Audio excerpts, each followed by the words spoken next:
today, 4 weeks from right now, you are at the end of classes. The semester is done. For our Santa Fe students, you actually have 31 days. You got that extra 3-day window. But guys, I know the semester is coming to a close. And I know we've got people here with projects that they're working on. I know we've got people here with papers that they're working on. I know we've got a lot of things that people are trying to deal with, and there's all kinds of different pressures and different things that you're thinking about right now. And I do appreciate you guys taking a moment, taking a little bit of time out of your evening to come out here and be with us tonight. My ask of you is this. You know, who's got papers? Show of hands. Who's in the middle of group projects? I need to know anybody doing a group project, because I'm going to need to talk to you guys here in a moment as well. So just keep your hands up for like the next 20 minutes. But I know you've got papers. I know you've got projects. I know you've got different things that you're working on. Give me your attention now for like the next 42 minutes. For the next 42 minutes, don't think about school.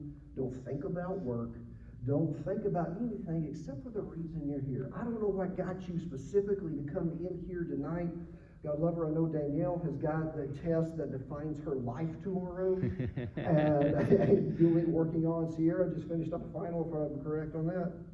Yep. So she just finished the final. Thank you for coming here you just finished. Yeah, so thank you for being here tonight. Guys, I know you've got a lot of things that you're thinking about, worrying about. Be here with me for like the next 42 minutes. And my prayer, my hope is that we can all together have something that, drives us and allows us to be a little bit closer to God, and that we can be refreshed and be able to tackle the rest of the week. All right. So roughly a month ago, the last weekend in February, we got to go to do another Spartan race.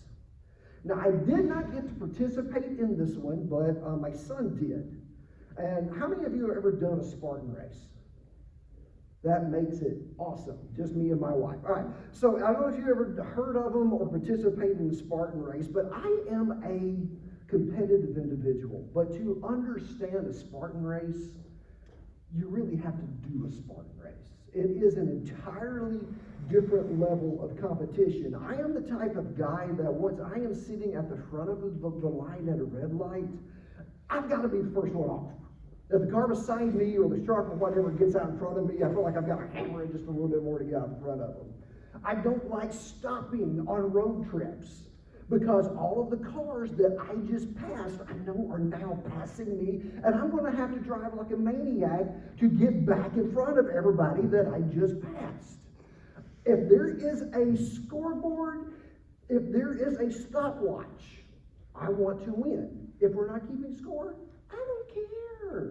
If we're playing spades or keeping score, that's great. I want to win. If we're playing spades for fun, I don't care. I want to throw whatever card out. It doesn't matter. But if we're keeping score, I want to win. When you do a Spartan race, you see all kinds of different people because you have everything that's out there, from someone who's really trying to get their best time to people who are there, honestly, to just see if they are able to finish. But for me, the very, very best thing about watching a Spartan race is the immense sense of camaraderie that begins to develop during the race.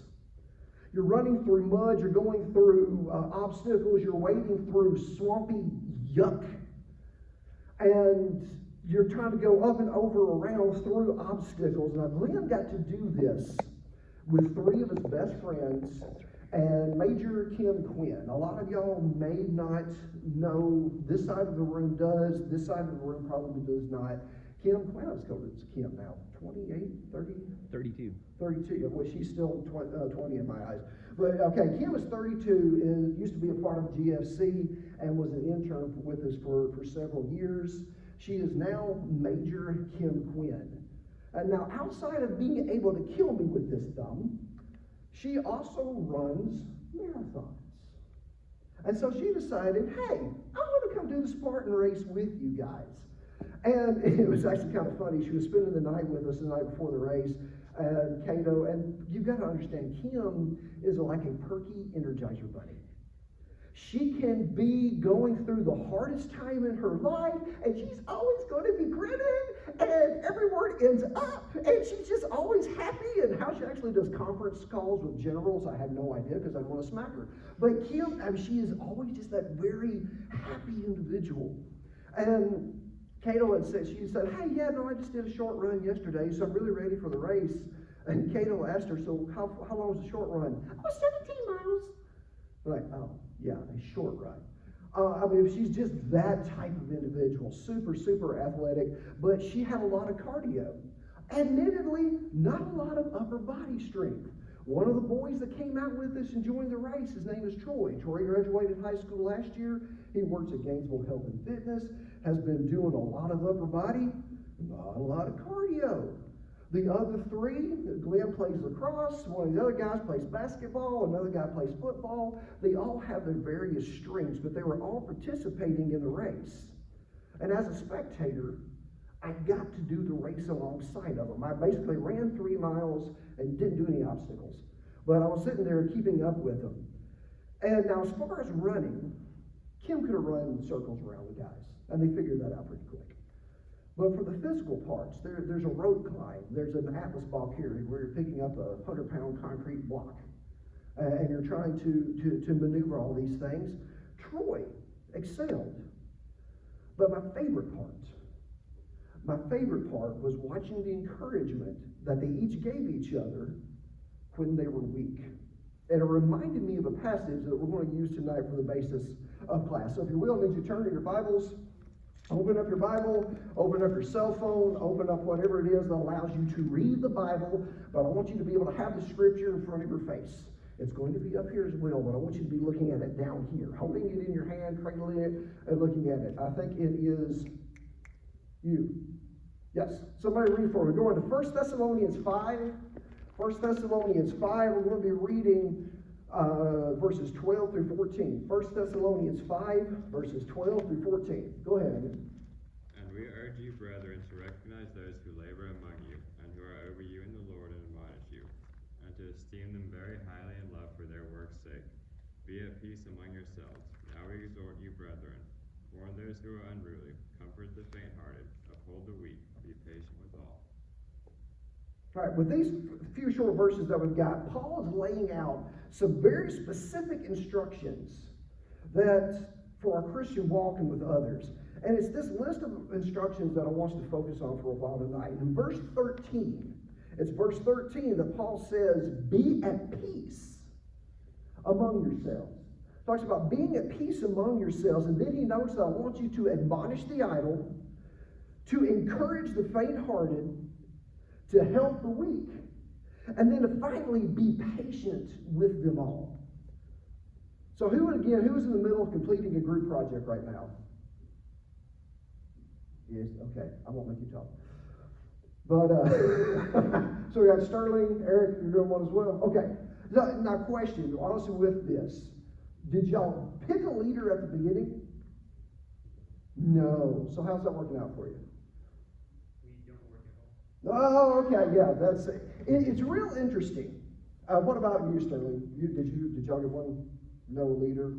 So is anything getting done whatsoever? I mean, it's due tonight, so there's some.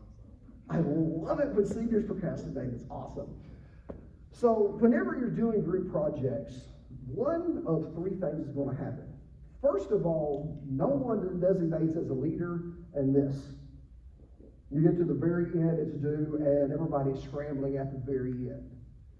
2, you elect a leader, and that person is the one that's in charge. Or 3, someone is going to emerge as a leader. But I'm not talking about somebody that's a dictator and says, you go do this, you go here. I'm not talking about necessarily somebody who is a boss. But you do have someone who is saying, hey guys, we need to get this together. This is the next due date. What are you doing? Where are you going? Making sure that the entire group stays organized. Hey, I'm on this page now. But with the leadership, disputes normally arise. Ultimately somebody's going to say, well, I didn't ask him to do this, particularly the one that, it doesn't mean to be, but he's the self-appointed one because he's the one calling everybody, put the group text together, or put the Snapchat or whatever else. He's the one that's gotten everybody together. But then somebody finally says, like, you get the back bar and you starting, and someone finally gets mad. It's like, I didn't ask for this. And that's what Paul is dealing with. I'm supposed to be here. And that's what Paul is dealing with right now at this part of his letter to the people of Thessalonica. Apparently that there was some resentment or animosity that was going towards some of the workers in the church. And Paul is telling them, first of all, guys, you've got to respect your leaders. You've got to respect those who are leading, because and they need to be... there we go. Because first of all, they're laboring among you. But they're not only they're laboring among you, that they are over you, but they are also admonish you.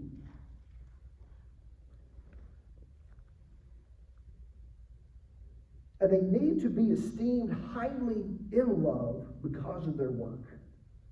And I really think that too often we exercise what we feel is a right to be able to share our opinion and criticize without really reaching out and trying to help out those who are leading us.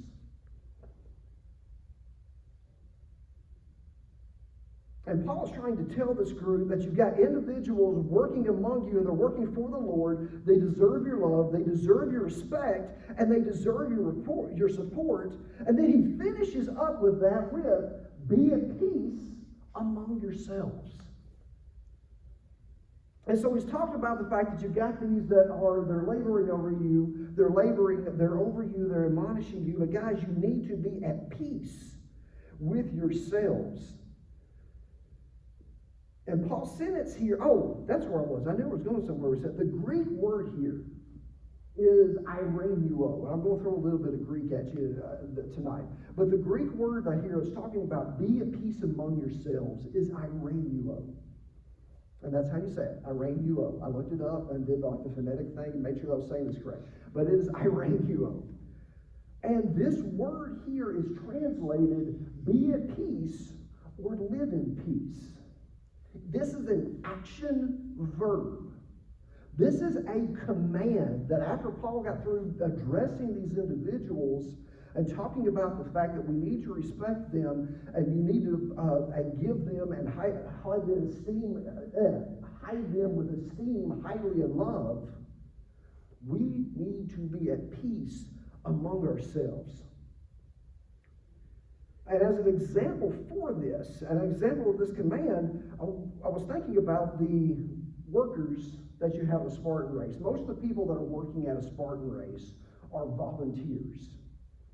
They get there, they don't know who they're going to be working with. You may be working a booth, you may be working one of the obstacles, and you don't know, you may not like the person you're with, you may not want to be with the person you're with, but you're all united there in a common goal. Because there is this respect that the workers have for the people that have trained to get ready for the Spartan race, and you've got the respect of the Spartan race because a lot of these guys are giving you water, and you're exhausted and tired. And so they're passing out all of this stuff to you. But there is a spirit of unity, there's a spirit of endurance, there's a spirit of humility and patience. And when you see someone, when they're physically exhausted, and you have the respect for them of putting in the work and the effort and the spirit of being unified, you have one ultimate goal. Paul says the same thing in Ephesians 4, 1 through 3. Who's got my Ephesians 4, 1 through 3? All right, go ahead. As a prisoner of the Lord, then I urge you to live a life worthy of the calling you have received. Be completely humble and gentle. Be patient and bearing with one another in love. Make every effort to keep the unity of the Spirit through the bond of peace. While we'll be at peace with each other, Paul also notes that we are to admonish each other. Whoops, there we go. Paul notes that while we've got the spirit of peace with each other, we're supposed to do it also in love so that we can maintain that bond of peace. But in maintaining that bond of peace, he says we also need to admonish one another. The boys have known about the Spartan race now for 2 months. This was something that was given to each one of them as a Christmas present, and then it was at the end of February. And so, man, the trash talking started like Christmas Day. And they were absolutely giving each other a fit. But there was no more trash talking than Troy. Again, Troy is the oldest of all the boys. He's the one that's not in school. And he would send all of these texts reminding them. Like, oh no, I've got you. Y'all are going to be, they had this Snapchat thing going on. It's like, oh, y'all are going to be eating my dust. I'm going to be blazing. Y'all are going to be struggling to keep up. I mean, just a 2-month-long rant of blah, blah, blah. 2 months of blah, blah, blah. He would continue to talk about, well, oh, hey, guys, I get to go to work, and I get to work out while I'm at work, and all of my college classes are a breeze, but y'all don't know that because you're not in college, and just really giving them a fit. But you can remember that at the beginning, I told y'all that Troy was more focused on working out than he actually was running and building up his endurance. Told you about Major Quinn, who runs marathons. Glenn plays lacrosse. That's running with a stick for a long time. And so the race starts, and guys, they're off like a shot. And they are running, and Troy is hitting all those obstacles, and he hits the first 5 or 6 like a rock star. But they get about a mile in, and the obstacle right there at a mile is a sandbag carry. They give you a sandbag to carry. It's muddy and it's wet, and then you've got to go through a 1/4 mile of a swampy yuck.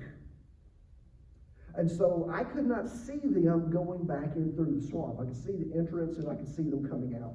So I got there at the end of it, and I see Kim, the plucky Energizer Bunny, and she's happy as a lark and throws the sandbag off, and she's sitting there, and I see Glenn come out, and he drops his sandbag and gives his best in the pose, and he's doing great. And then we see Troy, and Troy is gassed. All of this 2 months of ribbon, all of this 2 months of y'all are going to be eating my dust, and Troy doesn't know what planet he's on. He finally gets somebody to help him get the sandbag off, and they drop it in the bucket, and man, they still got 2 miles to go, and they haven't even hit the heart of the obstacles yet. 2 months, blah blah blah blah. And automatically, the plucky Energizer Bunny and Glenn, again, they're just 1 mile in. They don't say a word. Come on, Troy, you got this. You're doing great. Come on, we can pick it up. Let's go. They give him encouragement. They lift him up. They drag him along. They bring him along, guys, for another 2 miles and through the hardest obstacles that they had to cover yet. And in watching this, at the end of the race, Troy, outside of thanking everybody for support, he told me, he said, guys, thank y'all again. I'm sorry. Next time I'm going to be prepared. Next time I'm going to be the one leading the pack, but the next time I'm going to be the one encouraging y'all. And this really rang true to me, because for me this is a realization of how we need to admonish the idle. Sometimes we hear the word admonish in a lot of cases. It's something that is negative that we think about. But no one likes to be called out. No one likes to be shown that they have made a mistake, and they don't like to be proven wrong. But it is only in those times that we're able to improve. It's when someone has told us, you may want to work on this. It's only when we have been told that we have an imperfection that we can be made perfect. Something can't be made more perfect. We can't make something that is already perfect more perfect, but with an admonishment, with a correction, the imperfect can grow. And for us, much like the example of the race, we can proceed with those. How we proceed with those corrections makes all the difference. Who's got my Ephesians 4:31 through 32? I'm sorry, hey, those are the boys. I forgot all about that. Troy is the mouthy one that's eating right now. Who's got my Ephesians 4:31 through 32? All right, go ahead. Get rid of all bitterness, rage, and anger, brawling and slander, along with every form of malice. Be kind and compassionate to one another, forgiving each other, just as Christ God forgave you. When we're kind, when we're tenderhearted, and when we are forgiving is when we're able to admonish each other in a way that makes us a much deeper impact than with bitterness and wrath. 2 Corinthians 7:10 through 11. Who's got that one for me as well? Please, go ahead. For godly sorrow produces repentance, leading to salvation, not to be regretted, but the sorrow of the world produces death. For observe this very thing, that you sorrowed in a godly manner, what diligence it produced in you, what clearing of yourselves, what indignation, what fear, what vehement desire, what zeal, what vindication. In all things you proved yourselves to be clear in this matter. The boys could have taken all kinds of frustration out on Troy. Some of them said that Troy absolutely deserved it. But they could have done that, and Troy simply said, hey, I'm never going to run a race with you guys again. And sometimes the way that we admonish one another will make them never want to be around Christians again. I think by correcting each other in kindness, admonishing each other in love, can make all the difference in the world. It's all about our approach when we get ready to admonish each other. Oh, hey, be kind, be tenderhearted, be forgiving. That's what that was. All right. How do you like to be encouraged? I'm going to encourage you. How do you want it to be? Go. The carrot, not the whip. The carrot, not the whip. Excellent. I like that. All right. I think he likes carrots. What else? How do you like to be encouraged? Kind of make Libby talk. I knew you were going to. It's fine. Well, I think we all kind of like to be told what we're doing right, but I think it's more helpful if we can just kind of be like reminded of what we're capable of instead of just like what we're doing right now. Does that make sense? Absolutely. Yes, ma'am. I think it's easier to hear it if, like, when they're telling you, they say, oh, I really like how you did this. Can we work on this? Like, so that you don't just think everything you're doing is terrible. Excellent. Excellent. When life has got you down, you're physically tired. I'll be honest, guys, when I was working on this and preparing this class and kind of developing the idea of lessons from a Spartan race and using this passage, I knew that I was going to be here. And we're going to get to the encourage the faint-hearted, thinking about how do I want to be encouraged. And when I'm going through a problem, when I am having an issue, and I am going through a problem, the last thing I want to hear from somebody is well, when life gives you lemons, because it really makes me want to punch them in the face. It makes me want to go and look for all the lemons that they were talking about and throw them at them as hard as they can. When I am dealing with something, I don't want someone to placate me with certain phrases and words.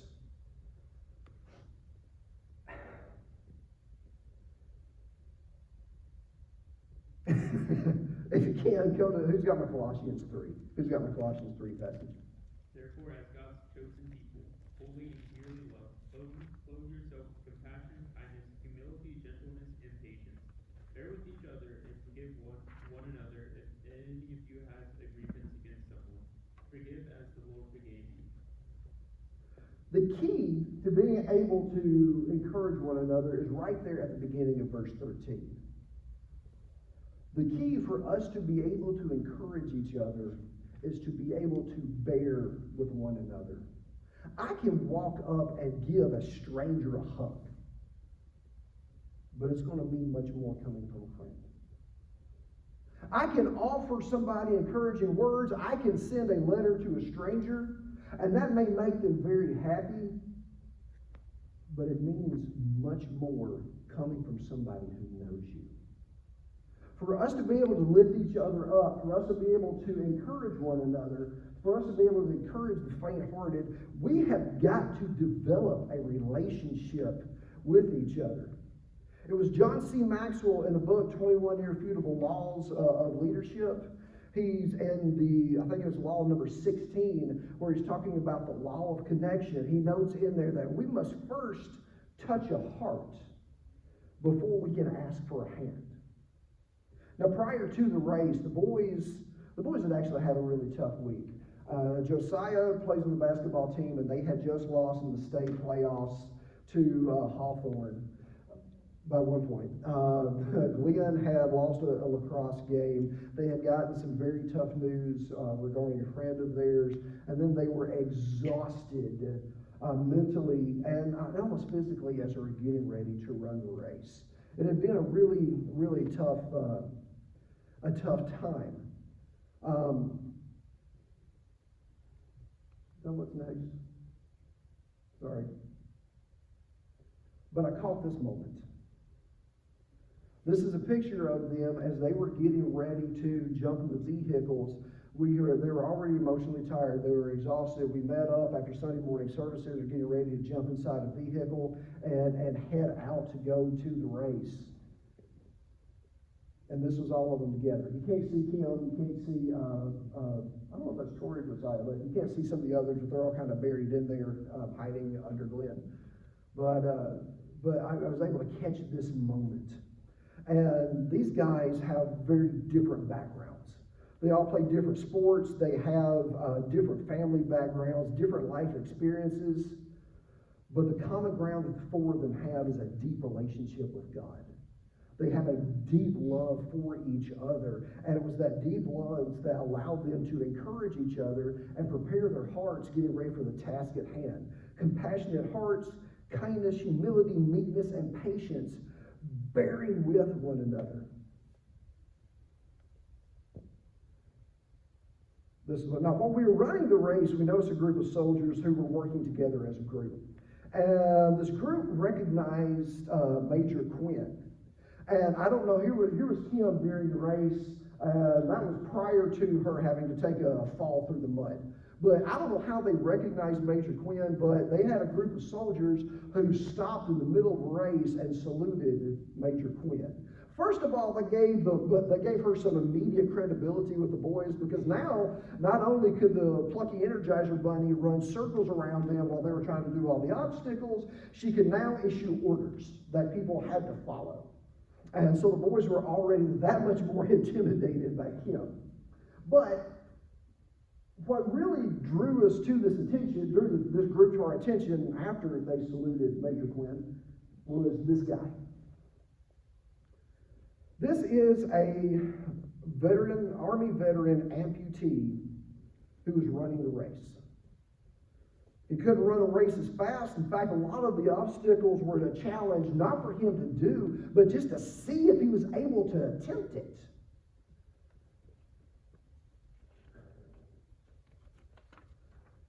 But it was really where all the other soldiers came in, because they refused to leave him behind, determined that they were all going to finish the race together. I'm going to assume everybody here is familiar with the military term, no man left behind. The phrase "no man left behind," it really became more popular during the Vietnam War. And in fact, we've got where they were going back and trying to bring home some of the soldiers that were there in POW camps and wounded. But even in 2015, I believe it was, that there was a new military unit whose sole purpose was to be able to try to track down, because there were 65,000 different veterans who were considered lost at war. They didn't know if they had died. They didn't know where they were, but their goal was to try to track them down. And this particular unit that was developed in 2015 was to go back and find all of these soldiers, dead or alive, and bring them home. And that was the idea of no man left behind. Now, this was actually developed by a gentleman whose name is Robert Rogers, and this is during the French-Indian War in the 1700s. He had a 600-man militia group, and then after each engagement, he had a very specific group of rules that outlined a procedure that they would follow after every battle to make sure that every one of his rangers was accounted for. And they attribute the idea of no man left behind to Robert Rogers and the French-Indian War. But guys, this is actually an idea that was presented by Jesus in the parable 1,700 years earlier. Who's got my Luke 15, 4 through 7? What man of you, having 100 sheep, if he has lost one of them, does not leave the 99 in the open country and go after the one that is lost until he finds it? And when he has found it, he lays it on his shoulders, rejoicing. And when he comes home, he calls together his friends and his neighbors, saying to them, Rejoice with me, for I have found my sheep that was lost. Just so I tell you, there will be more joy in heaven over one sinner who repents than over 99 righteous persons who need no repentance. Now, the next thing I'm getting ready to say, I made sure I wrote it down because it was a point that I wanted to make sure I said correctly. Because a lot of times I may have something written down and put a little tick mark beside it, but I don't get it out the way that I should. But in line with what I said earlier, when I mentioned that the perfect can't be made more perfect, but with admonishment, the imperfect can. There is also more joy over someone who is lost coming to Christ. There is more joy for the weak being made strong than for the righteousness to be able to say, I am still strong. The best way for us to encourage and help the weak is to constantly remind them that we are not going to leave you behind.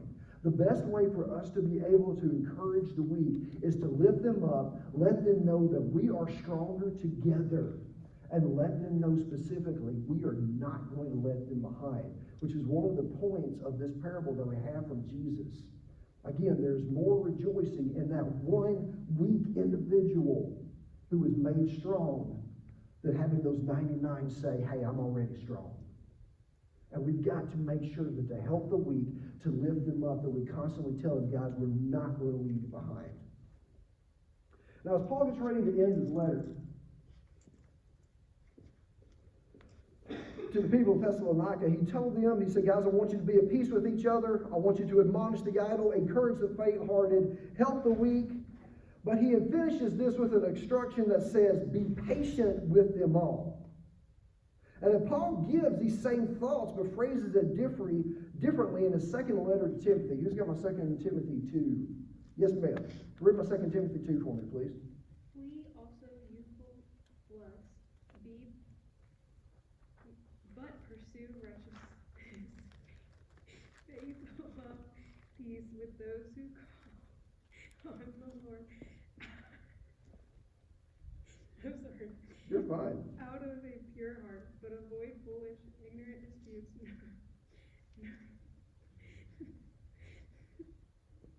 knowing that they generate strife. And servant of the Lord must not quarrel, but be gentle to all, but to teach patience and humility, correcting those who are in opposition of God. Perhaps will grant them representance, so that they may know the truth, and that they may come to their senses and escape the snare of the devil, having been taken captive by him to do his will. Thank you so much for taking care of that. Guys, I really like the phrase that he uses there at the end of verse 24. From the translation she was reading, it talked about patience. Who has something different? I've got the English Standard Version up there. If you look at the end of verse 24, it says, patiently enduring evil.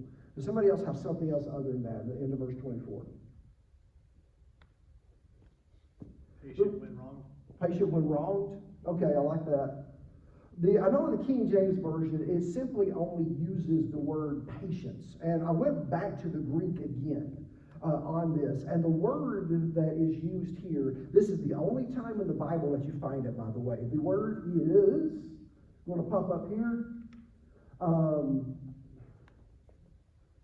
Where did that go? Annex, I've got it in here somewhere. Annex ik akos. That's how he said that. Annex ik akos. But the word means so much more than simply being patient. And that's I like the English Standard Version of patiently enduring evil, because it's really supposed to send out a sense of enduring or forbearing. Another description that I found was that patiently affirming a belief in the face of mockery. But the point here is that for us to be able to be patient, to have peace with each other, for us to be able to admonish the idle, to encourage the faint-hearted and help the weak, then we are going to have to endure with them. If we're going to be able to have the patience with them all, that means that we are going to have to endure with them.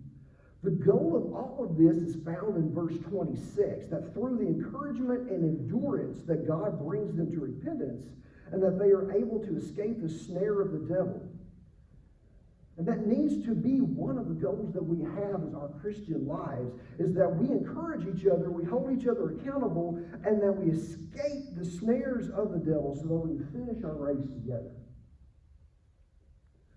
Christina took this photo at the finish line of the race, and it was sent to all the moms, truly because, guys, the boys love each other like brothers, and they truly do.